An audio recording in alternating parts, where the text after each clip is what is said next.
বিসমিল্লাহির রহমানির রহিম। আসসালামু আলাইকুম রহমতুল্লাহ বারকাত। আমি ডাক্তার গোলাম ইউজদানি। আজকে একটা 18 ছেলের কিডনি নষ্ট হওয়া কাহিনী নিয়ে আপনাদের সম্মুখে হাজির হয়েছে। 1996 সাল। ছেলেটির নাম আব্দুল রাজ্জাক, বাবা মৃত আবু সাহেব, গ্রাম একডালা, হাপানিয়া এবং থানা জেলা নওগাঁ। এই 3 ছেলে দাদির কাছেই মানুষ। তারপরে হঠাৎ তার চোখ মুখ সমস্ত শরীর ফুলে যায়। গরিব মানুষ বিভিন্ন কক ডাক্তারের কাছে চিকিৎসা নিয়ে বললো যে আমাদের এটা পক্ষে সম্ভব না, আপনারা রাজশাহী যান। রাজশাহী নিয়ে যাওয়া হলো, পরীক্ষা নিরীক্ষার পর দেখা হলো 2টা কিডনি তার নষ্ট। তো বললো যে এই মুহূর্তে একটা কিডনি প্রতিস্থাপন করতে হবে, না হলে আপনার নাতিকে বাঁচানো যাবে না। তো দাদির কান্নাকাটি দেখে কোনো লোক এগিয়ে আসলো সাহায্যের জন্য, কিন্তু ডোনার পাওয়া গেল না। বাধ্য হয়ে প্রায় 1 মাস চিকিৎসার পর ওনারা ছাড়পত্র দিয়ে ঢাকা যাওয়ার পরামর্শ দিল। সে সামর্থ্য ওনাদের ছিল না। কীভাবে আমার সংবাদ পেয়ে আমার চেম্বারে আসে। তো আমি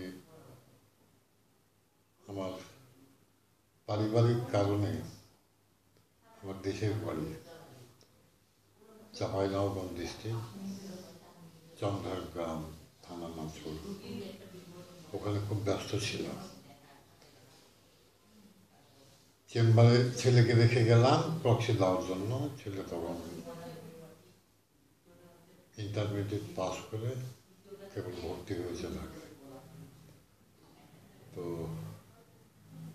আমাকে জানালো একটা ছেলে এই অবস্থা, পরপর 3 দিন বললো ওর চিকিৎসা দিবেন না, দেখেই ভয় লাগে। আমি ছেলেকে বললাম কেউ যদি মারা যায় তো চিকিৎসক হিসাবে আমার কাঁদতে অসুবিধা নেই, আমি একটু চেষ্টা করে দেখবো, দেখা যাক কি হয়। আমি আসলাম, চেম্বারে বসলাম, পরের দিন দেখলাম ছেলেটা এসছে। তো সত্যি দেখে আমি এরকম কিডনির রোগী এত ফুলে আমি জানি না, আমি দেখি চোখ দুটো এত ফুলেছে যে চোখের পাতা 2 ভাবে টেনে না ধরলে দেখতে পেত না। শরীরে হাত দিয়ে আঙ্গুল বসে যায়। চিন্তা করলাম এই মুমূর্ষু রোগী চিকিৎসা দিব না ফেরত দিব।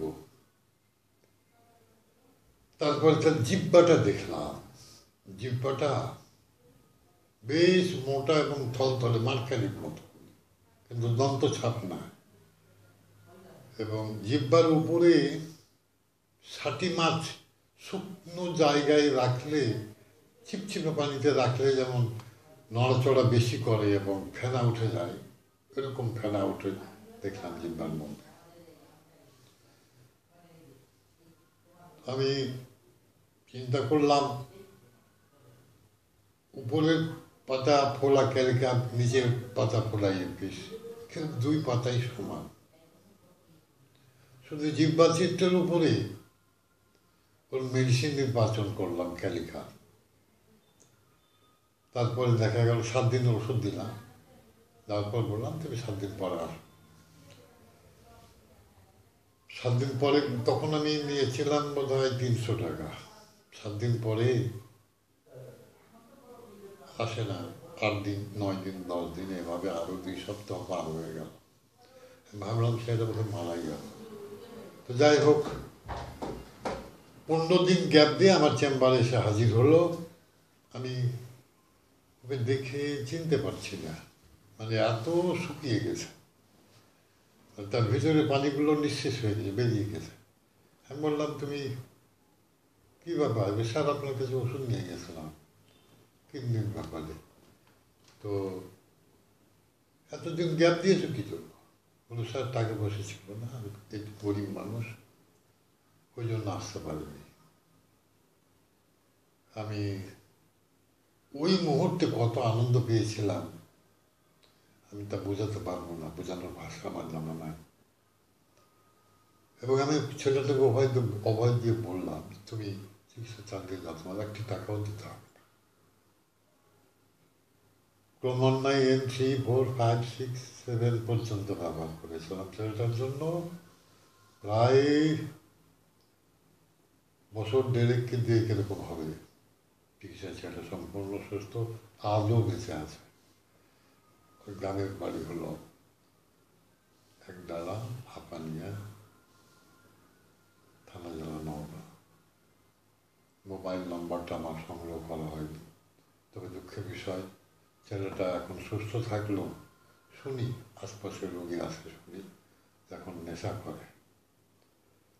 তো দেখি আমি এর মধ্যে একদিন যাব, গিয়ে ওকে একটু বুঝিয়ে আসবো, তুমি তো মরে যাচ্ছিলে 96 সালে, এগুলো করো না। তো আজ এখানেই শেষ করলাম। ওর মোবাইল নাম্বার নাই, ঠিকানা তো দেওয়া রইল, আপনার খোঁজ নিলেই জানতে পারবেন। এবং এটা আমার মেডিসিন প্রুভিংয়ের ফসল। আমি ক্যালিগোষ্ঠীর সব মেডিসিনগুলি প্রুভিং করছি, সিপ্রিনাম, মেডুলিনাম, মার্কারি, এই মেডিসিনগুলো আমার ক্ষতি করেছে, তবে এগুলো জগতের শ্রেষ্ঠ মেডিসিন বলে আমি মনে করি। তার এখানেই ইতি টানছি, পরবর্তী ভিডিও নিয়ে আবার হাজির হবো ইনশাআল্লাহ। আল্লাহ হাফেজ, আসসালামু আলাইকুম।